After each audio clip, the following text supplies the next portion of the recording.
जब लंका पर पुल नहीं बन रहा था तो वानरों ने हर पत्थर पर श्री राम लिखना शुरू किया और नाम लिखते ही पानी में पत्थर तक तैरने लगे। और लोग कई बार ये भूल जाते हैं कि सक्सेसफुल लीडर टीम के ऊपर नहीं बैठ रहता, वो टीम के साथ काम करता है। आज की वीडियो बहुत इंपॉर्टेंट है, वो फॉर्मूलाज जिनको अपनाते ही जीवन की दशा और दिशा बदलना तय है। मैनेजमेंट, चाहे वो जीवन, प्रोफेशन या बिजनेस से रिलेटेड हो, उसका मकसद सिर्फ एक है, वर्कफोर्स यानी लोगों को इकट्ठा करके एक डिजायर्ड गोल को अचीव करना। आज मैनेजमेंट सीखने के लिए या मैनेजमेंट के नाम पर थ्योरीज और फॉर्मूलाज का एक ढेर लगा पड़ा है। देखिए, करंट मैनेजमेंट गुरुज के द्वारा दिए गए थ्योरीज और मैनेजमेंट कॉन्सेप्ट्स के पैदा होने से लाखों वर्ष पहले इन सभी फॉर्मूलाज का ना केवल लाइव डेमो या एग्जांपल, मैं कहूंगा इंप्लीमेंटेशन भगवान श्री राम ने हमें दिया, जिसे बहुत ग्रेट राइटर्स जैसे गोस्वामी तुलसीदास हो या महर्षि वाल्मीकि हो, उन्होंने हमारे महान ग्रंथों में लिखा है। श्री राम का जीवन चरित्र और रामायण मात्र एक हिंदू साहित्य नहीं है, इसके हर इंसिडेंट में एक नया लेसन है और उस लेसन से मैनेजमेंट की बेस्ट प्रैक्टिसेस के द्वारा अपने जीवन के लक्ष्य को कैसे प्राप्त किया जाए, इसका लाइव डेमो हमारे सामने है। पहला, अपने धर्म को पूरा करना।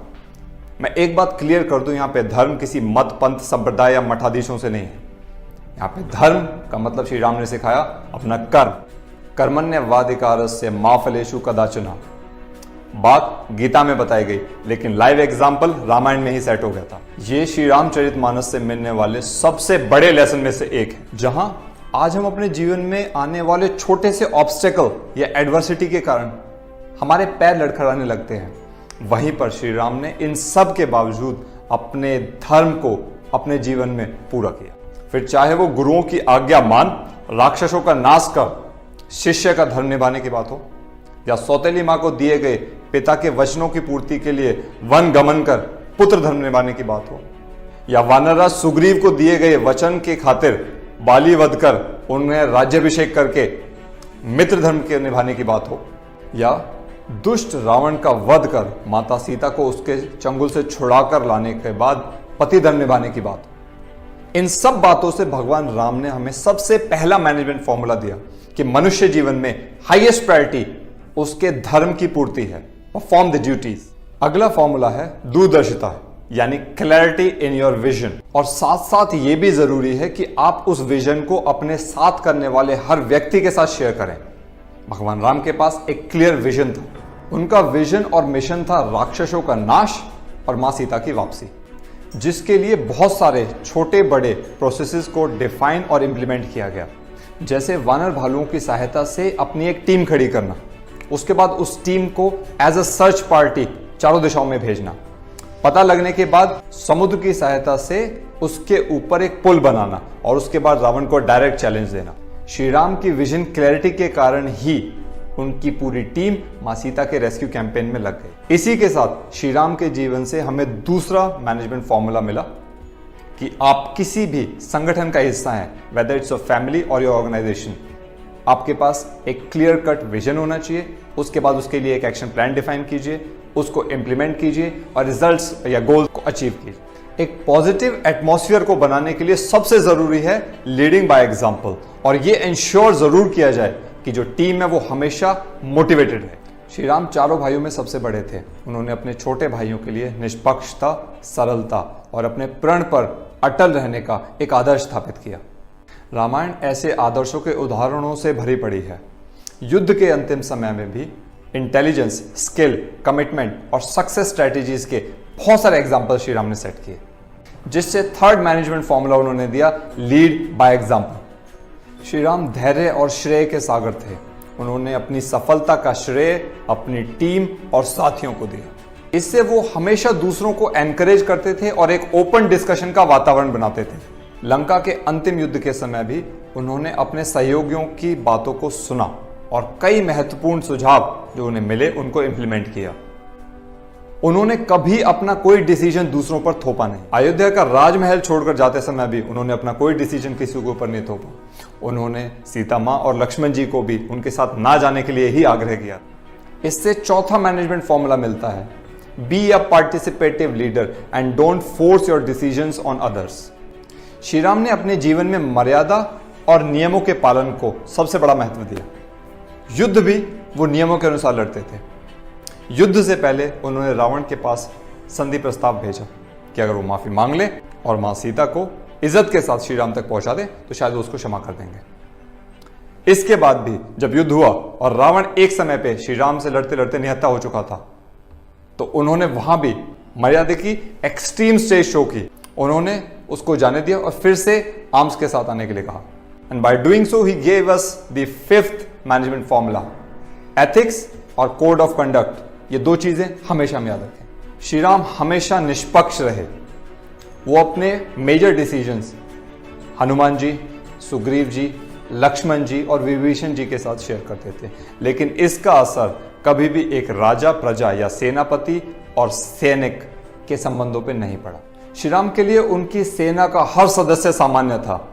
उन्होंने अपनी सेना के बल पर विश्वास किया। ही बिलीव्ड इन हिज टीम। उन्होंने सुग्रीव जी और विभीषण जी को अपने अलग साम्राज्य स्थापित करने के लिए एक लीडर क्रिएट किया, क्योंकि एक लीडर नए लीडर्स बनाने में विश्वास रखता है। उनके लिए उनकी सेना का हर सदस्य समान था। आज स्पेशली कॉर्पोरेट वर्ल्ड में कॉर्पोरेट लीडर्स को चाहिए कि वो उस ऑर्गेनाइजेशन या टीम की सक्सेस के लिए पोटेंशियल को इंस्पायर करें और नए लीडर्स क्रिएट करें। और ऐसा करके हम मैनेजमेंट का छठा फॉर्मूला जो श्री राम से सीखते हैं वो है be unbiased in all the situations. Shri Ram के जीवन में शुरुआत से लेकर अंत तक अनेकों बाधाएं आई। उन्होंने हमेशा संघर्ष किया, लेकिन उन्होंने कभी भी अपने जीवन पथ, अपने धर्म के रास्ते को नहीं छोड़ा, जिसका अंत में उन्होंने सफलता प्राप्त की और प्रूव किया कि एक इंसान के अंदर ईश्वर ने सारी शक्तियां दी हैं।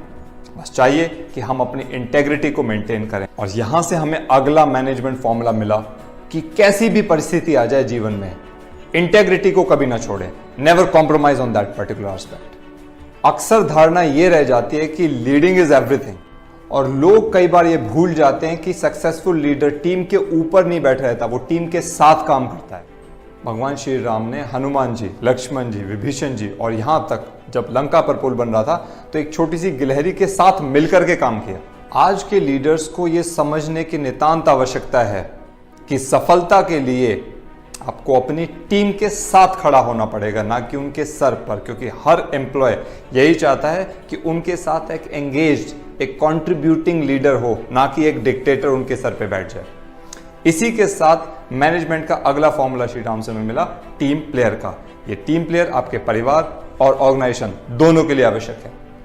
वानर और भालू राक्षसों की तुलना में कमजोर और कम थे, फिर भी श्री राम की लीडरशिप के अंदर उन्होंने एक विराट सेना का रूप ले लिया। श्री राम अपनी टीम को कॉन्स्टेंटली मोटिवेट करते रहते थे और सक्सेस की तरफ गाइड करते रहते थे।